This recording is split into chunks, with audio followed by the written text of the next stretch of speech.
അങ്ങനെയാണെങ്കിൽ ഞാൻ കളിക്കല്ല, ഞാൻ നേരെ ചിറാപുഞ്ചിയിൽ പോയി മണം വിൽക്കാൻ പോണു.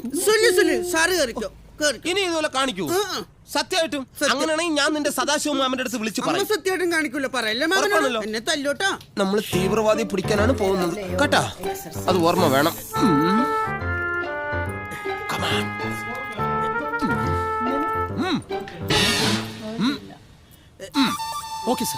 എന്താ സാർ സിഗ്നൽ കൊടുത്തേ? അവന് മനസ്സിലായി, നിനക്ക് മനസ്സിലായില്ല സാർ? ഇവിടെ 4 ഇഡ്ഡലി 3 പരിപ്പോട 2 പഴംപൊരിയുന്നു.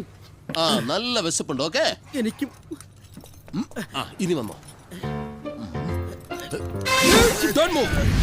തീവ്രവാദികളെ പിടിക്കാൻ നമ്മൾ അകത്ത് കയറുമ്പോൾ നമ്മൾ കരണം മറിഞ്ഞു വേണം പോകാൻ. അതെന്തിനാ സാറേ കരണം മറിയണത്? ഈയിടെ അകത്ത് കുഴിബോംബ് വച്ചിട്ടുണ്ടെങ്കിൽ നമ്മൾ എന്ത് ചെയ്യും? അയ്യോ, അലർട്ട്.